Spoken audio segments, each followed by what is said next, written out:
All right, welcome to this deep dive. You sent us some fascinating excerpts about how verbs can be so different in American and British English, and we're excited to kind of unearth all the linguistic gems hiding in there. Sounds fun. Have you ever thought about, I don't know, how just one word, a simple word, can have totally different meanings depending on, where you are in the world? All the time. It's fascinating. It is. Today we're going to explore some of those crazy nuances, especially with those verbs we use every day. Those ones that can kind of add that local flavor to a conversation or even lead to some pretty funny misunderstandings. Yeah, it's easy to assume that English is like this uniform language, but it's really not. Those regional variations you mentioned, they're I don't know, spices. They make things interesting. Okay, I like that, linguistic spices. Yeah. So let's unpack some of these. My notes say even the simplest verbs can really throw us for a loop. What's the first one that kind of jumped out at you? To call, definitely. To call, okay. In American English, we pretty much only use it for phone calls, right? Right. But imagine you're in Britain and your friend says, "I'll call tomorrow." You might be sitting by the phone all day. Yeah, waiting for the phone to ring. But they could just mean they're going to come over for a visit. Oh, wow. See, that's a recipe for a misconnection right there. Definitely.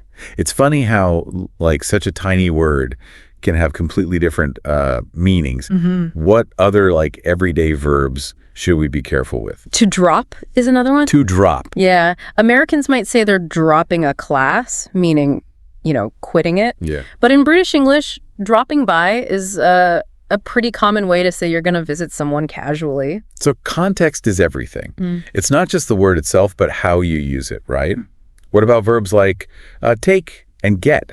I mean, those seem pretty basic. They can be tricky, though. Oh, really? Now, think about it. An American would say, "Take me to the airport," right? It's all about the transportation. Right.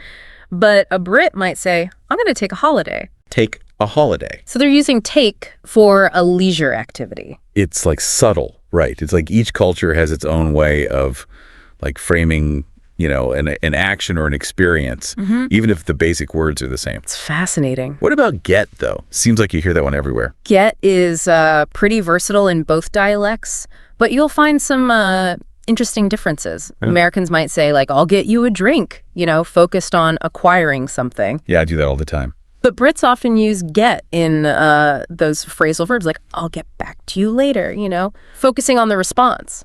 Interesting.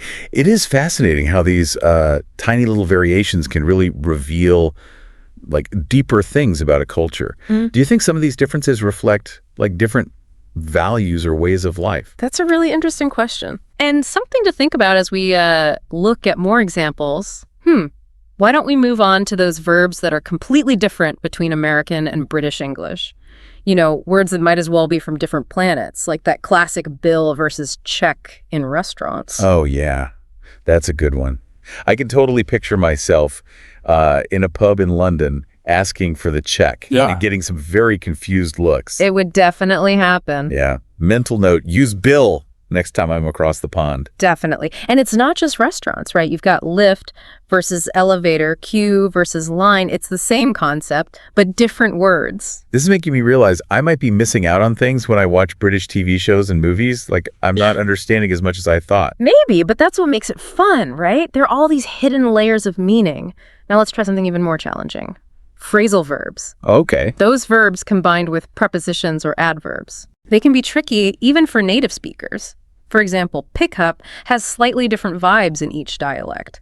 Americans might say pick up groceries, while Brits might use it to mean collecting someone, pick me up at the station. Oh, I've definitely noticed that. It's subtle, but it can be so confusing if you don't know. It really shows how much context matters. Yeah. What other phrasal verbs do we need to watch out for? Well, show up is a good one. Americans use it all the time, but Brits often say turn up instead. Turn up, okay. So, she didn't turn up for the party is the same as she didn't show up for the party to an American. Turn up sounds more, I don't know, dramatic. I guess it does. There was a choice involved. I never would have gotten that on my own. What about run out? I feel like I use that one constantly. Run out is common to both, of course, but Brits tend to use it more formally, we've run out of petrol, while Americans might say, we've run out of milk. Petrol versus milk. It's funny how the nouns can change the whole feel. It's those tiny differences paint a little picture of daily life, don't they? Exactly. Language really reflects our everyday reality. Here's another. Carry on. Okay.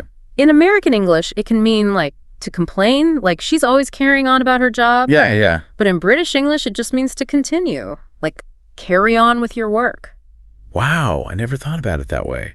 It seems like British English is more subtle when it comes to expressing annoyance. You could say that. So if someone tells me to carry on in Britain, that's probably a good thing. It probably just means keep doing what you're doing. And then there's hold up, which means the same thing in both places, but the way you say it might be different. Americans might say, traffic held me up, while Brits might say, I was held up by traffic. But even the word order can give you away. It's like a secret code within the language. I'm starting to see how these tiny differences can really add up. But what does this all mean for us, the listeners? Like, why should we care about all these variations? Well, it's not just about avoiding awkward situations or misunderstandings. Okay. This whole deep dive is really about understanding how language shapes how we see the world and how we connect with each other. Okay, that's interesting. Tell me more. So, we've been talking about all these verb variations, right? American English, British English. It's fascinating. It is, isn't it? But like, how does this actually affect how we, connect with people? Does it matter? It really does. I mean, think about it. When we understand these differences, we can fine-tune how we talk to people. It makes us better communicators. Yeah. It's kind of like learning the customs of a country before you travel there. You wouldn't want to accidentally offend someone just because you use the wrong phrase, would you? No, definitely not. So it's about being respectful, I guess, realizing that people from different cultures have different ways of expressing themselves. Exactly. And it goes beyond just avoiding awkward moments, It's about building those genuine connections with people. That makes sense. Recognizing that language isn't just about information, it's about understanding different viewpoints, like building bridges between people. I like that. When we know about these subtle differences, we can adapt our language, to connect better with people from different backgrounds. Different backgrounds, okay. Whether it's a different country, a different part of the country, even a different generation, Right, so it's like expanding your vocabulary, basically, and using the right tools for the job. Exactly. And honestly, it's just fun to learn something new and unexpected about something as familiar as language. For sure. So what's been the most surprising thing for you? What really stood out? I think for me, it's realizing that even simple verbs, like really basic ones, can have these layers of meaning, these hidden depths. It reminds me that language is alive, it's always evolving. I know. And there's so much variety. It's pretty amazing. It is. We often think about slang or regional accents when we talk about dialects, but this deep dive is showing that it goes way deeper than that, right? Down to the core verbs we use every single day. Absolutely. It's like uncovering the secret code within a language you thought you knew. And the more you learn about these little quirks, the more you appreciate how beautiful language really is. Okay, speaking of secret codes, can you imagine me walking into a pub in London and saying, hey, I just knocked up my friend to see if they want to grab a pint? I bet that would get some strange looks. Oh, my goodness. Yeah. To knock someone up in British English has quite a different meaning. Oh, no. It can mean to wake someone up or, well, in some cases, it can mean to get someone pregnant. Whoa. Okay, noted. I'll stick to fancy a pint to avoid any awkward situations. Definitely a safer bet. But seriously, this deep dive has been eye-opening. We've covered so much from call to knock up and everything in between. Where do we go from here? What's next for all of us word nerds out there? Well, I think the key is to take what we've learned and use it to keep exploring. Okay, keep exploring. Pay attention to how people use language, both in your community and, around the world. Yeah. Be curious, ask questions, don't be afraid to, make a few mistakes along the way. Mistakes are just opportunities to learn, right? Exactly. It's all part of the fun. And like we've seen, language is constantly changing. It's a living thing, It reflects who we are, our culture, our experiences. That's true. So as we keep exploring, we're not just learning about words, we're learning about people, we're learning about the world. And it leads to this really interesting question about the future of these dialects. Okay, the future. Will technology and globalization bring American and British English closer? Or will they keep evolving in different directions? Different directions, yeah. Who knows? Maybe we'll see completely new variations popping up, as we find new ways to communicate. I like that. New ways to communicate. Yeah. It makes you wonder what other linguistic gems are out there waiting to be discovered. There's always something new to learn. That's the beauty of language. Yeah. Right. Always changing, always keeping us on our toes. But before we go, I'd love to hear from you, our listener. Have you ever had like a funny or confusing experience because of a language difference? That would be great to hear about. What other verb variations have you noticed, maybe between American and British English, or even other dialects? Yeah. Yeah, we'd love to hear those stories. I think it just shows how language is like a tapestry, woven from all these different experiences, different cultures. And it's a tapestry that's always changing, right? Mm. New words and phrases and expressions keep appearing. It's exciting to think about how technology and, globalization, all that, how it'll shape English going forward.